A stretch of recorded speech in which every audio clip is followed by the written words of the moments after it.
All right, guess what time it is again? Time for a new project. Yeah, but this time something a little different. Yep, I did a plane. An armor guy doing a plane. Well, it's not the first one I've done. I did a captured P-38 in my step-by-steps years ago, and I saw this on one of the hobby channels, and I really liked the way it looked. So I got it. It's a really good kit. Not a lot of parts. It's engineered really well. And I thought, well, this might be a fun build, something different. I try to be diverse as I can in model building, even though, my basis is always armor and figures and dioramas. But I like other stuff like ships and planes and railroads and all the other types of modeling. This kit was really good. There was obviously these giant ejector pin marks that you got to get rid of. They're all through the model, and I just snipped them off where they were going to be a problem in construction. That's one thing when you're building models, you got to kind of look ahead and see where there's going to be problems. This is a good one for beginners, this video. If you want to do planes you haven't done anymore, and so if you've only done armor. So you can see here, I've went through and got all the pins out and get it ready for the build. The parts go together, as I said, really well. They're engineered so that way there's not a lot of seams that you have to deal with, and that was another reason why I built this kit. Everything goes together really, really well, and it's a breeze to build. And because I really wanted to concentrate, obviously, on the painting and weathering. Armor guy painting a plane is a spectacle to behold. And I just wanted to do my best, see what I could do, and maybe this is a good video for people who are in armor and they just want to do a plane here or there. I did do some research on YouTube of other builds of 48 scale planes, and I said, well, I'm going to do it kind of their way and my way. So I started off painting the recesses and everything in this thing with NATO black, just something different. I don't know. I picked NATO black just so it'd be a little different. So I painted all the insides where the landing gear was going to go, and you're going to see inside the jet engines, basically. Any place inside this kit that you're going to see some. And I also painted the cockpit, which you can see right here.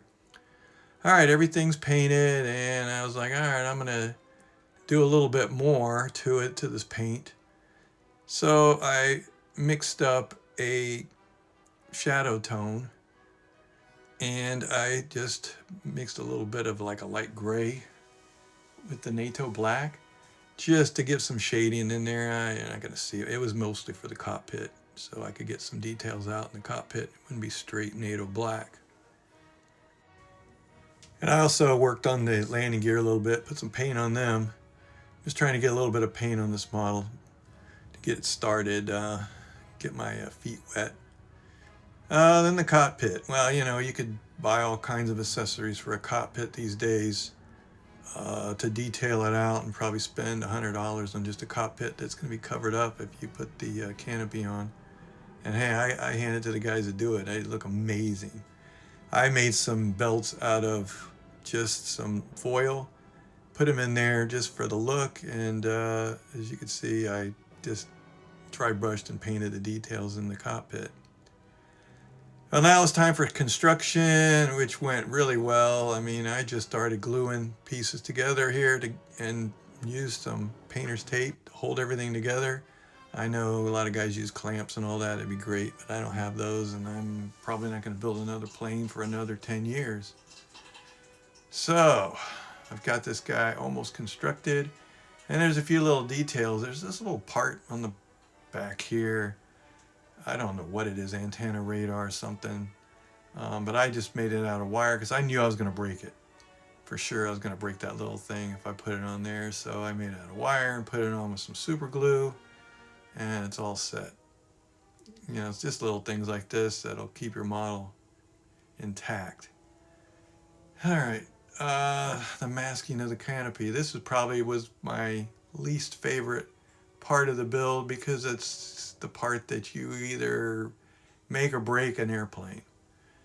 If you can't get the canopy decent looking, then the whole rest of it's just not going to look right in photos, up close, etc. So I just use painter's tape. A lot of guys use different types of masking. I just use painter's tape, and I cut it out with a sharp knife and then glued it on and hoped for the best. All right, let's paint this thing now. I started off with black, NATO black again.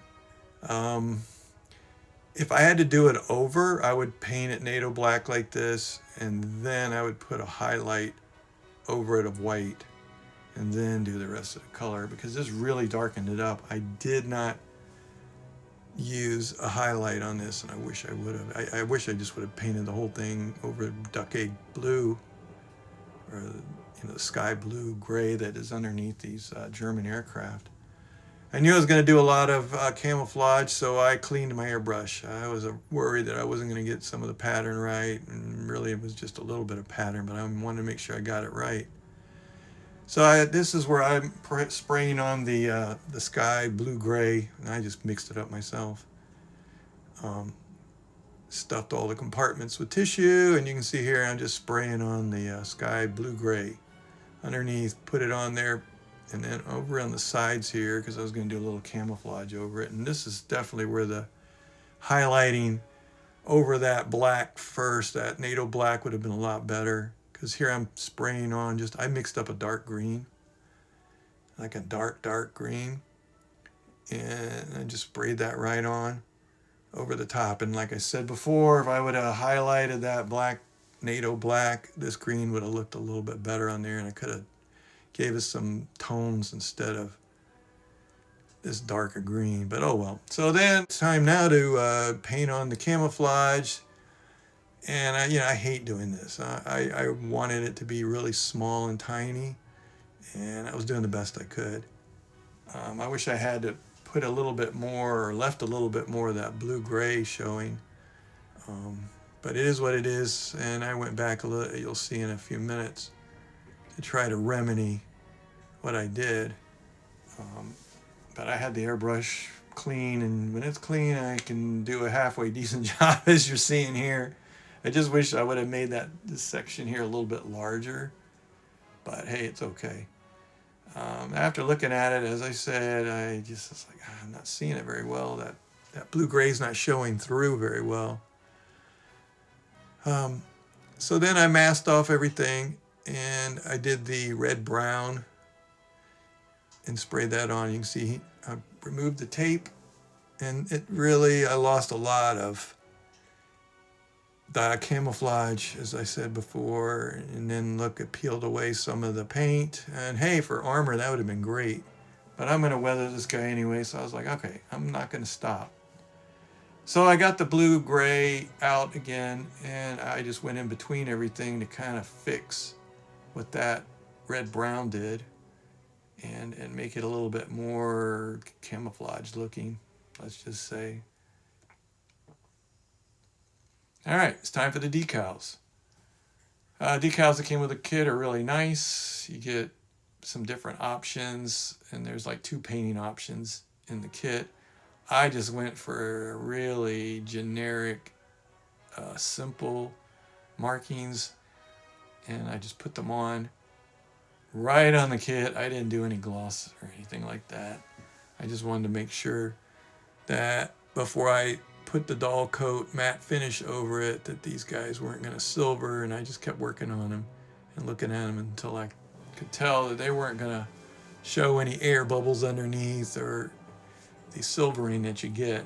I would probably put a gloss coat just in the area, but I'm getting it done here. Hey, we're going to weather now. The weathering was done with the airbrush. As you can see here, I kind of masked a few places off to give some highlights. But I mixed the ochre color with alcohol, and it's the Viejo. And sometimes acrylic paints don't mix well with alcohol, but I tested it first, and it did. What I was trying to do here was tone down the colors, the base colors that I put. And because I knew when I was going to do some washes on it, and they were going to be light washes just to get in the cracks only, that I needed it to be lighter or it just wasn't going to work. So I was pretty pleased with this. It gave it a decent weathered look. So I'm back off to the races here, and I can start working on the next part of this kit, which I probably should have left this on until I finished weathering it, so that way I could have sprayed the matte finish over the weathering. And guess what I did? I started peeling off the canopy because I couldn't wait any longer. This thing has been sitting for months and months as I'd worked on other projects, because this was a side project that I just kind of put together in between all the other projects that you've been seeing. And I just peel it off a little bit at a time with an X-Acto knife, being really careful. And it was definitely scary, and you don't know until you get that last piece off if you were successful enough. And well, I did it. And it looked fine to me. I may not win in a judges contest at a model show, but I did it. And I think it looks pretty decent. So I wanted to fix the weathering, some of those chips that came off. So I got some silverish paint, and I used a sponge. I'd seen some other planes weathered like this, and I thought it was cool. So I said, all right, I'm going to do mine that way too. So I just randomly put them on places that I'd seen other guys do it on other YouTube videos. And I just went to town.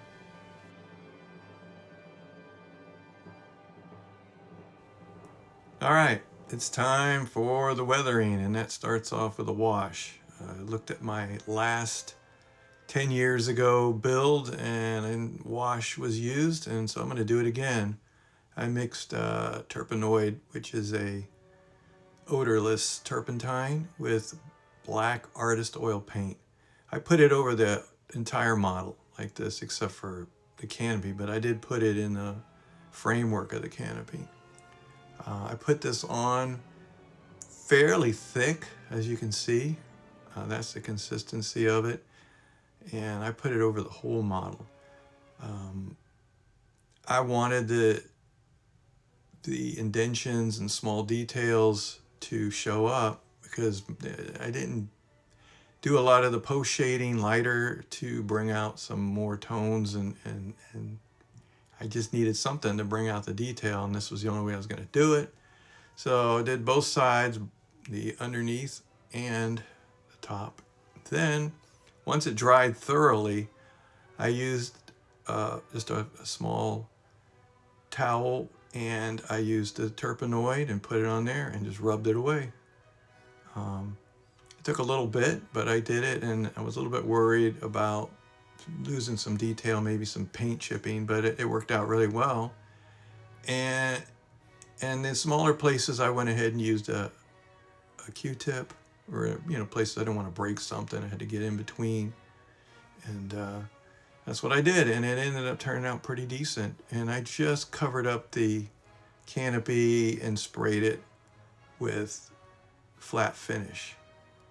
Didn't worry, I just covered it, and that's what sealed everything. And then with the AK markers, I finished up some details with the tires, etc. And it was pretty much easy to complete, and I washed those as well. And then I used ground up pastels. You can use pigments just to do some more detailing in the weathering. It wasn't very much, this was about all I did. And the model pretty much is complete. And I finished an airplane model after 10 years. Wow.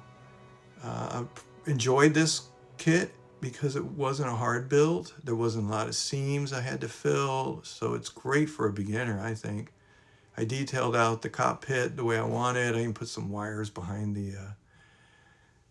the dash there, the control panel, just for more detail. I mean, to barely see them through the cockpit. But anyways, I got a plane. I built it, and I'm gonna probably gift this to one of my friends.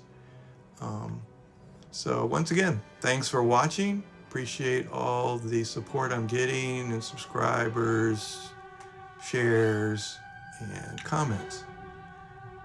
So, till the next build,